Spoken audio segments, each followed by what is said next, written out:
presented by DNS Entertainment. बोला बोला छठी मैया की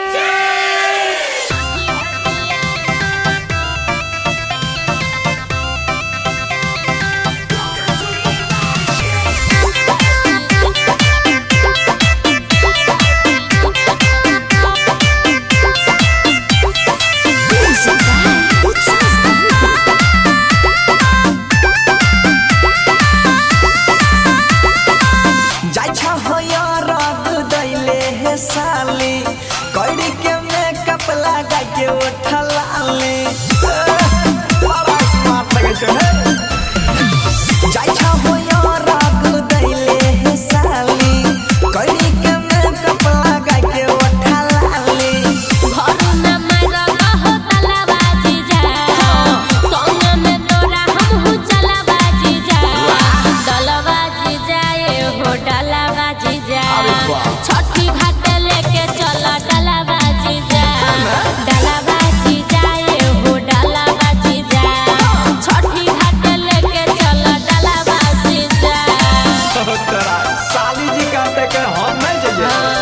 आप ना भेलो शांति रिकॉर्डिंग स्टूडियो राजागंज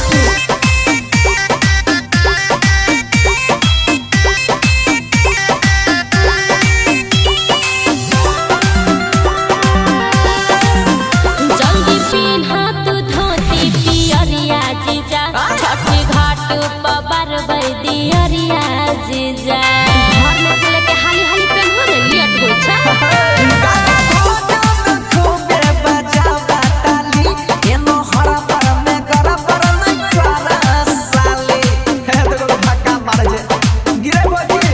भरल छै पाचा रंग फलवा जीजा संग में तोरा हम हु चलवा जीजा डलवा जीजा ए हो डलवा जीजा छठी घाट लेके चल डलवा जीजा ए हो डलवा जीजा छठी घाट लेके चल डलवा जीजा हटको करबे चल ना जल्दी शांति रिकॉर्डिंग स्टूडियो राजागंज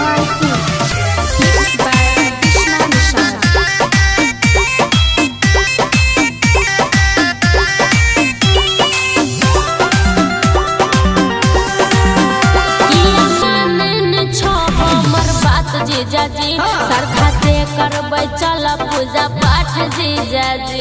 कभी काल सालियों के बात मान लेल कर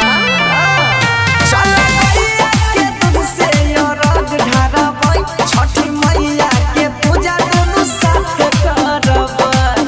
एके साथ डुबकियो लगेबै दाया देखैते याद मलावा जीजा तोरे संग और डलावा जीजा ए हो डलावा जीजा छठी घाट लेके चल डलावा जीजा ए हो डलावा जीजा छठी घाट लेके चल डलावा जीजा जल्दी चल हो ना दीदी चल गेले बाट देखैत हेते भर गए तो मजाके में समय बिताई देबो ना भाई।